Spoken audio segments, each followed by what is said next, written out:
여러분 안녕하십니까? 오늘은 문화자원 구축론의 문화자원 구축 사례 네 번째니까 세 자신 없습니다. 전시와 활용에 대해서 얘기했습니다.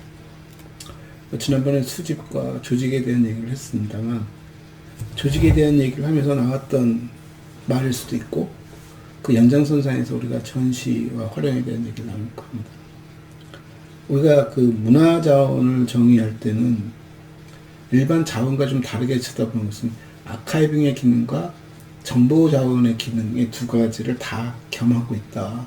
그래서 문화자원이라는 것은 수집서부터 우리가 체계적이하고 굉장히 어떻게 보면 컨텍스트가 살아있는 그런 수집이어야 한다는 것이고, 기왕 수집이 된 것들 속에서도 그 컨텍스트를 설계해 갈 수 있는 능력이 필요하다는 얘기를 했었고, 마지막에 유로피아나를 예시를 들어서 유로피아나가 유럽에 있는 박물관, 미술관들의 자원들을 전부 총망라한 디지털 사이트를 하나 개설한 것을 얘기해 드렸는데, 그 과정을 가만히 쳐다보면 단순히 자기들이 소장하고 있는 것들이 무엇이다를 드러내는 행위에 불과합니다만, 그 비슷한 예들은 OCLC에서도 찾을 수 있습니다.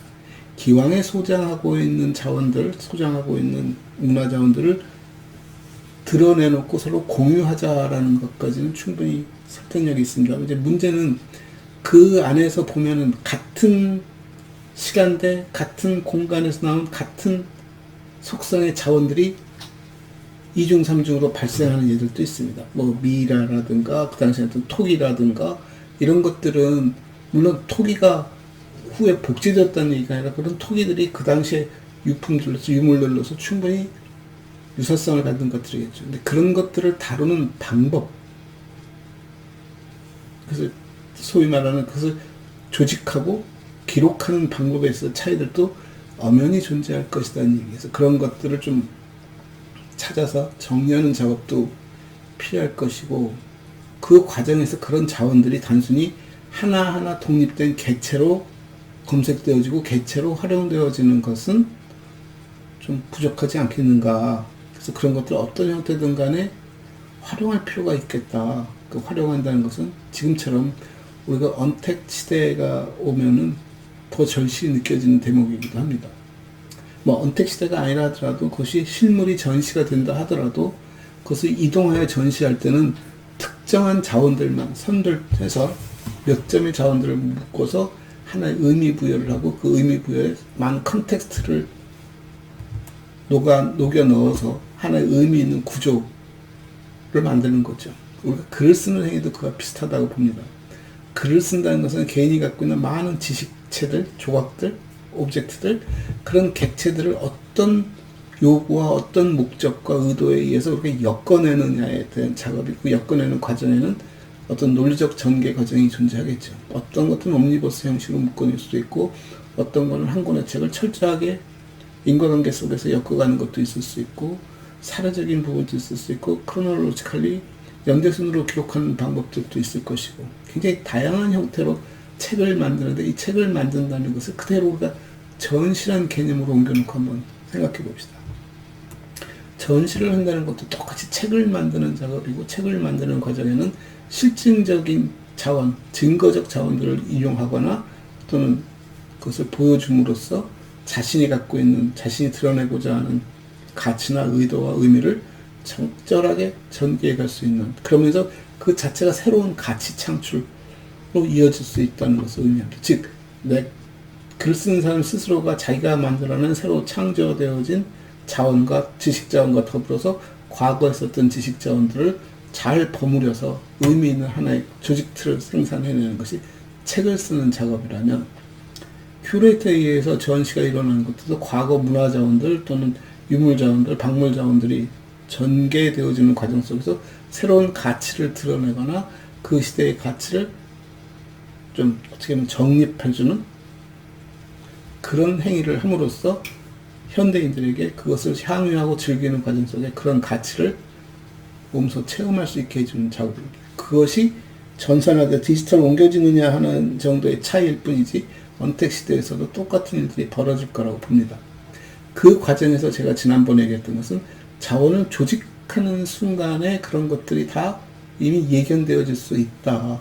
자원을 수집하는 것도 컨텍스트, 맥락에 의해서 수집되어졌고, 수집되어 온 자원도 그런 맥락에 의해서 조직화되어지는 과정, 즉 그것의 메타데이터를 만들어내는 과정.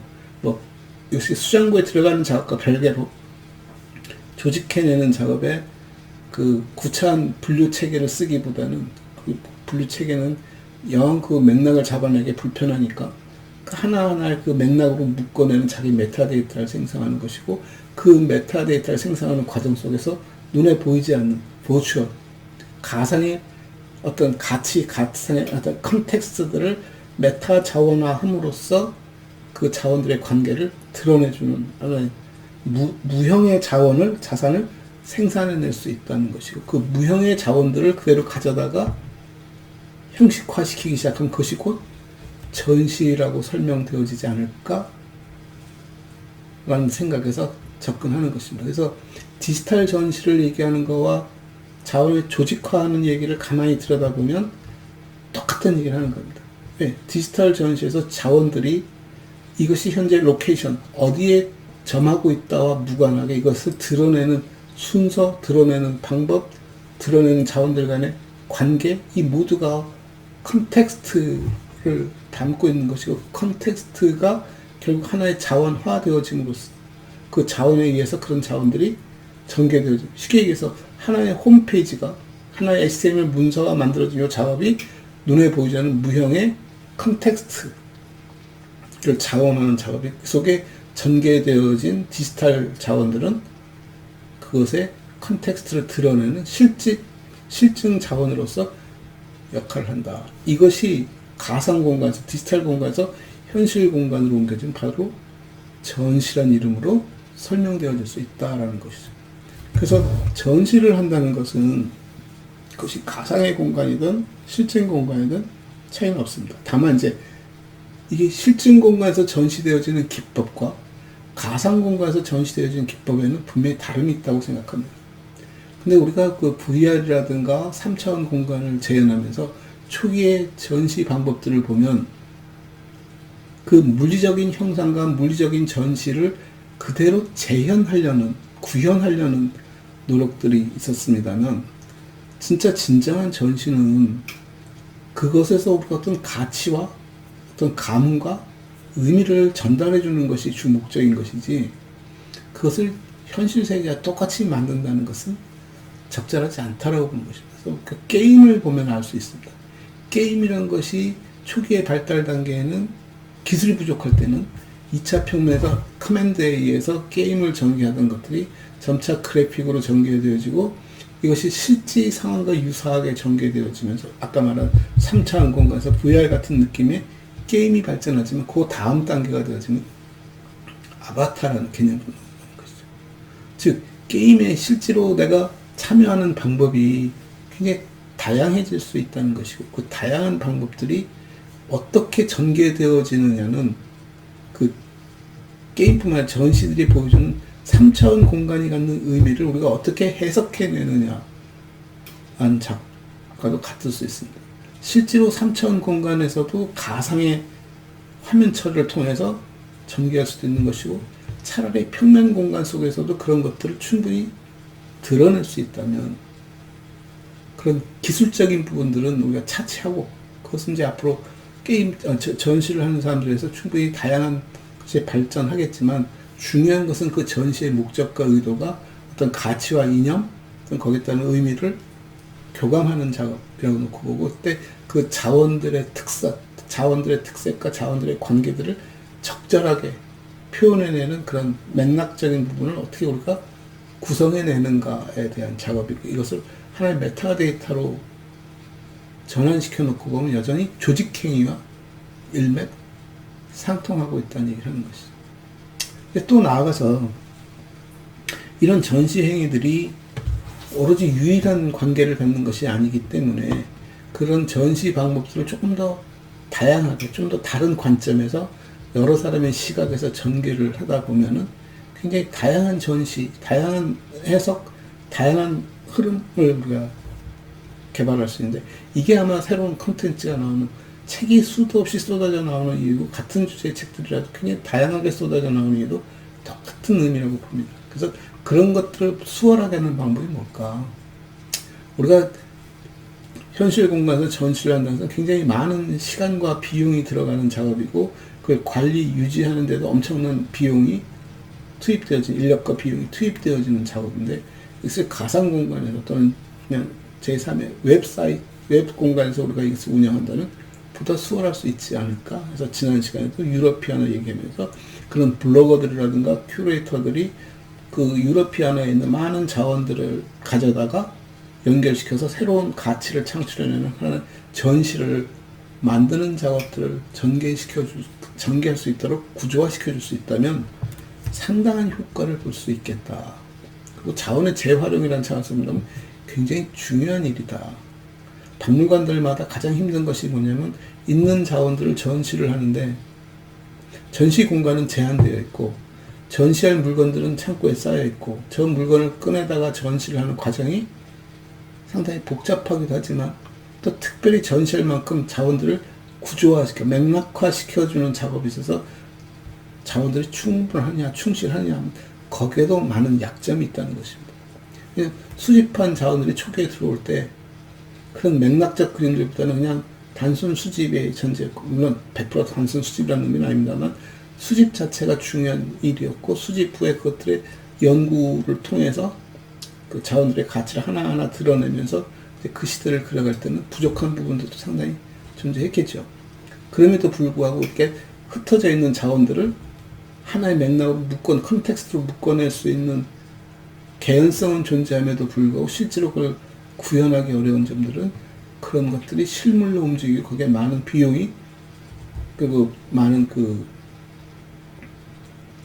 보험이 그 위험 부담이 위험 수당이 존재한다는 것에서 힘들어합니다. 그래서 차라리 전시를 그런 좀 가상 공간으로 옮기는 것도 나쁘지 않겠다라고 보는 것이고 그 과정에서 새로운 자원을 창출해낼 수 있는 왜냐하면 없는 자원이고 가능한 자원들에 대한 예측성 얘기들, 가설적 얘기들을 우리가 충분히 설명해낼 수 있죠. 우리가 TV 드라마라든가 TV 다큐멘터리를 보면 상당 부분이 그런 것들을 우리에게 설명해주고 있습니다. 실제로 제작해서 보여주는 것은 비용이 많이 드는 일이고 또 사후 관리가 쉽지 않지만 이걸 가상 공간에서 우리가 처리해서 보여주는 것들은 한 번쯤은 해볼 만한 작업이지 않을까라는 생각이 드는 거죠.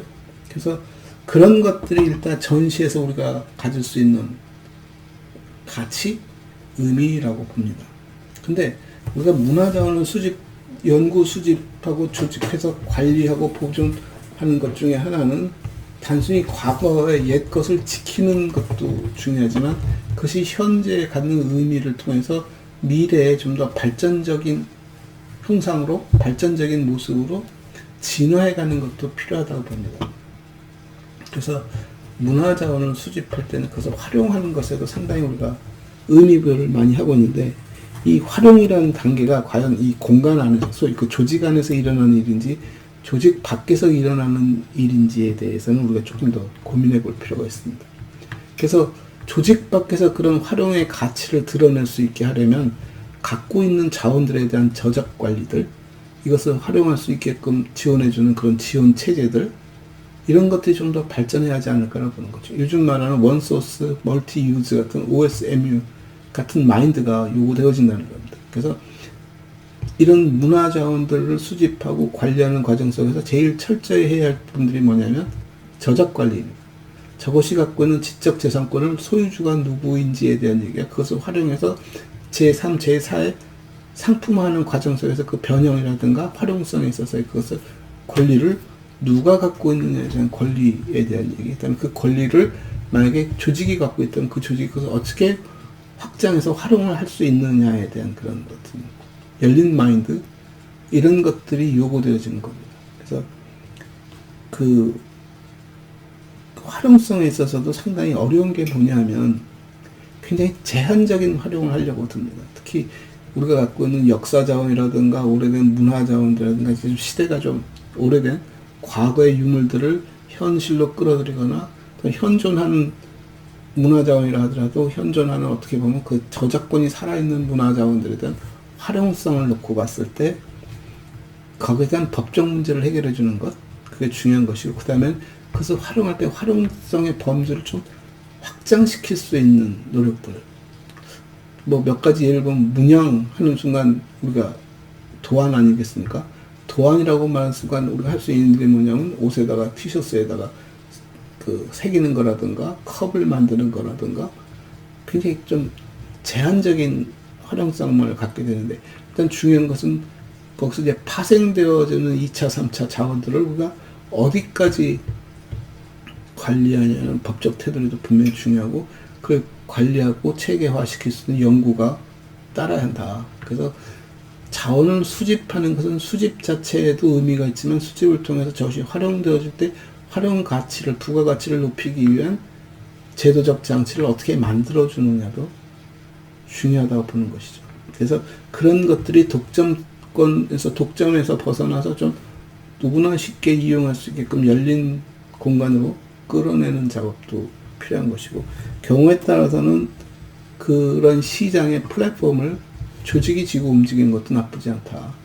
플랫폼이라는 것은 어떻게 보면 시장을 만드는 것이고, 시장에서 그런 거래가 자연스럽게 일어날 수 있도록 그걸 조정해 주거나 연결해 주는 역할들, 그런 것들을 드러내 줌으로써 그 활용성과 그것이 이제 생산성을 좀 높여주는 작업도 필요하다고 보는 것입니다. 그래서 우리가 이런 문화 자원들을 수집하고 관리하는 조직에 있어서는 늘 말하듯이 조직을 좀 슬림화시켜서 조직이 할 수 있는 일과 조직과 연대해서 할 수 있는 외부 연구 조직 또는 그것을 전시할 수 있는 전문가 조직들을 어떻게 잘 연결하느냐라는 것이 더 중요한 일이라고 보는 것이고요. 수집서부터 늘 얘기했던 것이 그 자원 코디에 대한 역할들입니다. 이 친구들은 자원을 수집할 때 니드, 어떤 그 시민이나 주민들의 생각도 읽어드리고 연구 집단의 생각도 읽어드려서 미래적 가치가 있는 것들을 찾아내고 그 가치가 있는 것들을 발주를 통해서 연구 수집할 수 있게 해주고, 그것을 그 맥락이 살아날 수 있도록 최대한 보장되는 자원 조직 행위와 그것의 연장선상에서 전시 행위까지는 책임져 줄 수 있는, 그러니까 어떻게 보면 옛날 그 포드가 말한 컨베이어 시스템 또는 일관 시스템에서 모니터링 할 수 있는 요원, 그래서 전체의 품질 관리와 전체의 그 의도가 정확하게 진행될 수 있는 그런 것들을 관리해주는 체제가 필요하다. 그 다음에 수집 과정에서는 연구자 집단이 필요한 것이고, 그것이 전시 과정에서는 전시 전문가들을 통해서 기획하고 의도한 것들이 정확하게 전달되어질 수 있는 방법들이 요구되어지는 것이고, 이제 마지막에 좀 사족 같은 얘기가 뭐냐, 이것을 디지타이징하고 디지털 전시로, 디지털로 넘어가는 순간 전시의 압박에서 상당히 벗어날 수 있다. 그러니까 전시 행위 자체가 굉장히 실험적일 수 있고 다양해질 수 있고, 또 이 전시 방법들도 굉장히 다양하게 우리가 연출해낼 수 있지 않을까라고 얘기하는 것이고, 그 전시의 규모를 좀 줄여줌으로써 대규모 전시를 하는 것에서 오는 압박감, 거기서 오는 그 부담감들을, 그 경제적 부담감들을 최소화시킬 수 있는 것도 문화자원 입장에서는 중요하다. 왜냐면 우리가 이게 문화자원이라는 것은 그냥 좀 차별하자면 옛날에 박물자원, 그과 좀 다르게 이것이 살아서 숨쉬고 그대로 바로 현실에 접목이 가능한 양태를 쥐고 있는 것이 필요하다는 얘기죠. 아무리 오래된 유물과 오래된 자원을 끌고 들어오더라도 이것을 문화자원이라는 이름 속에서 현대에 어떻게 녹여 넣을 것인가는 활용성을 전제한 것이고, 그 활용을 바탕에 있기 때문에 이것이 확장되어져 나가고 부가가치를 만들 수 있는 계기는 충분히 만들어낼 수 있지 않겠느냐. 그게 구축에서 오는 얘기들입니다. 이제 사례를 말씀드리자면, 굳이 사례를 것까지는 없지만, 그 지난번에 한번 얘기한 그 중앙아시아의 어떤 설화 신화들을 끌어다가 이것이 하나의 연극으로 파생되어지는 것이 이제 하나의 사례 장면들일 수도 있는 것이고, 그 문양들을 가지고는 조금 아직은 제한적이지만 그런 도안을 만들어내는 작업들도 필요한 것이고, 경우에 따라서는 우리가 우리의 한글 자모를 가지고 어떤 형상화된 물건을 제작하는 작업서부터 해서 좀 산업 디자인 쪽으로도 상당히 많이 쓰이는 것들이 있는 것이고, 이제 그 다음에 행위적인 부분을 끌어내다 그 행위를 하나의 춤사위로 만들어 간다든가, 그 행위를 통해서 우리가 갖고 있는 어떤 의식, 어떤 행동, 어떤 그 가구, 이렇게까지 다양하게 펼쳐갈 수 있는, 그러니까 그 활용의 폭을 좀 열어주고 누구에게나 활용할 수 있게끔 해주고, 그 지적 재산권 관리를 철저하게 함으로써 활용해서 오는 그 부가 가치를 또 인정받을 수 있게끔 만들어주는. 그 얘기는 뭐냐면, 누구나 쉽게 활용하고 아무나 막 만들어내기 시작하면 경쟁력도 상실할 뿐만 아니라 그 문화자원이 갖고 있는 가치도 많이 희석되어질 수 있기 때문에, 그 문화자원에 대한 가치를 정확하게 지식재산권을 발동시킴으로써 이걸로 강제성을 떼거나 독점권을 갖자는 것이 아니라, 그것을 통해서 활용되어진 것들에 대한 인증 작업, 그것을 활용하는 것들에 대한 어떻게 보면은 그 보증서 같은 역할을 충분히 해줄 수 있는, 소위 말하는 스토리를 만들어낼 수 있는 작업이 필요하다. 그래서 스토리가 없이 만들어진 것들이 갖는 그 병약함보다는 일정한 스토리를 전개시킬 수 있는 백그라운드를 갖고 있는 것이, 그 백그라운드에서는 그 권리 행사에 대한 체계적이고 좀 어떻게 보면 잘 조정되어질 수 있는 그런 권리 행사를 통해서 스토리를 창조해 갈 수 있는 그런 배경이 필요하다 라고 보는 것입니다. 그래서 그 문화자원을 활용하는 것은 이 조직의 문제가 아니라 그 주변의 인프라에 대한 얘기가 될 수 있는 것이고, 그 인프라에 대한 얘기는 그 문화자원을 향유하는 그 집단들에 대한 하나의 커다란 밑돌이 되겠죠. 그것이 크면 클수록 그 속에서 만들어지는 문화자원의 재생산 작업은 훨씬 더 활발해질 것이고, 그 많은 부가가치는 충분히 보장받을 수 있다라고 봅니다. 그래서 문화자원 아카이빙에서 이제 단계별로 우리가 나눠서 수집하고 조직하고 활용하는 얘기를 나눠봤습니다. 다음 시간에는 이제 좀 더 구체적으로 기술적인 부분에 대한 얘기를 좀 더 나눠볼까 하겠습니다. 오늘은 여기서 마치겠습니다. 감사합니다.